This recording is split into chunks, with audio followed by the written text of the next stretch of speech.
This segment of StraightOutaKC.com is brought to you by the Smile Salon. A few months ago, those were my teeth. Now these are my teeth. And I got them from the Smile Salon. Check them out on the web at thesmilesalon.net.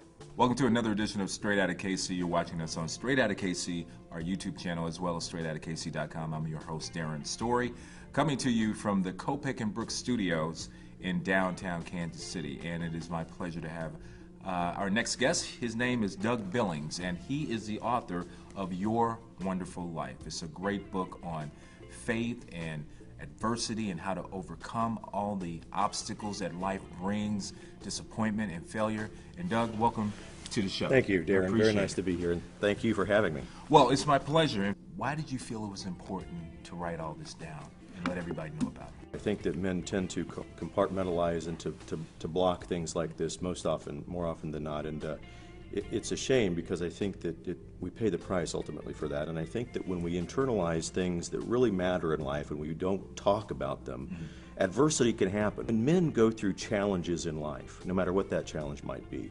unless you've got one or two close buddies, you really don't talk about it and you internalize that stress and that anxiety. Well, what results is what I think happened to me. You get depressed, or you turn to other things, or you get cancer. Things begin to develop and grow in your body that that shouldn't be there. My reason for writing the book was a culmination of looking back at life and where I have been, and wanting to be able to enter into the lives of others and try to make a difference and try to say, look, here's what I've been through, here's what's happened to me, and by the way, here's how I think you can get over it and move beyond the past and not be held captive to it, but rather turn the past into something positive. And you talk very openly about your relationship with God and having, as you say, a right relationship with God. Was that number one? Is that where it started once you got there and realized that if I'm going to make all this other stuff work, I need to get right with God? I have a deep belief in a God, and that He is active in our lives, and that miracles happen every day, Darren, every day.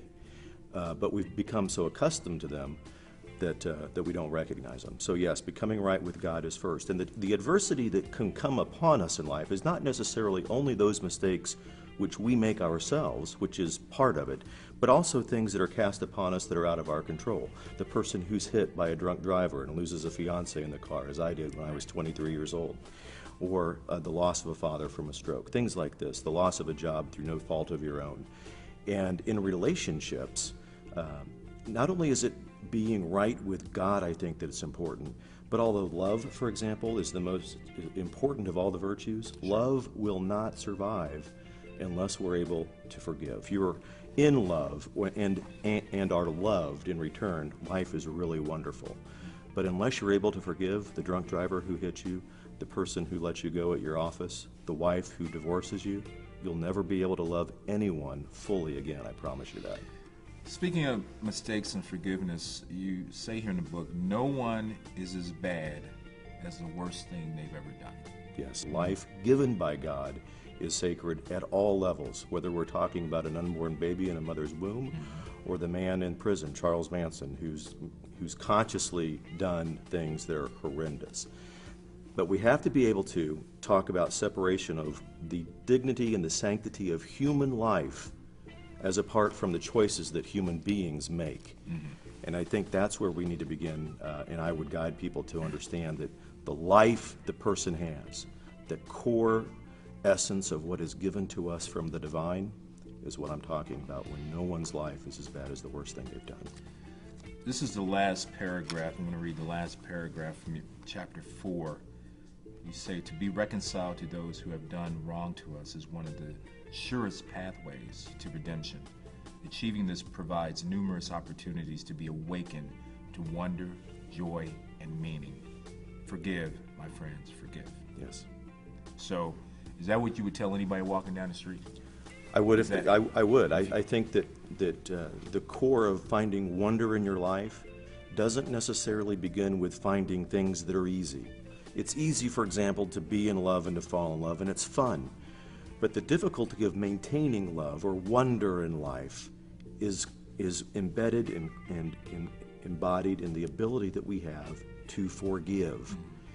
If we can't forgive, if we hold grudges, if we let this all build within us, not only would certain bioethics professors tell you that you might have a festering something wrong with you growing inside because you bottle up, but I would also say that you will not be able to reach not only what you would like to think as of true love and stable, meaningful relationships, not only at home but at work, but I think that you'll be unhappy. I think that it prevents you, that the blocking of not forgiving others and becoming reconciled. And it doesn't mean, by the way, Darren, just to give it lip service. I mean being reconciled. If I've offended you, I need to seek forgiveness and I need to speak to you and I need to make that right. I can't just do it within myself and say, well, I forgive you, and you not know it. Right. You need to know that I'm sorry. And then that's how forgiveness, I think, works, and then that's how that would lead us to the wonder in life that I think is always there. Wow. Well, Doug, let me tell you something. This is a great handbook, if you will, and you really put yourself out there. Thank you. That takes a lot of courage. I opened it up. There's a lot. It's very personal. It's very intimate, and I hope that it resonates with a lot of people out there. Your Wonderful Life is the book. It is authored by Doug Billings. Doug, thank you, Darren. So much. You're welcome. For being on Straight Outta KC, because he is Straight Outta KC, and you can find us once again on Amazon and BarnesandNoble.com. And I think you'd be in a better place by reading it. I really appreciate it. Thank you. You're watching StraightOuttaKC.com, also on YouTube, Straight Outta KC. We're coming to you from the Kopek and Brooks studio in downtown Kansas City. I'm Darren Stroh. We'll see you next time.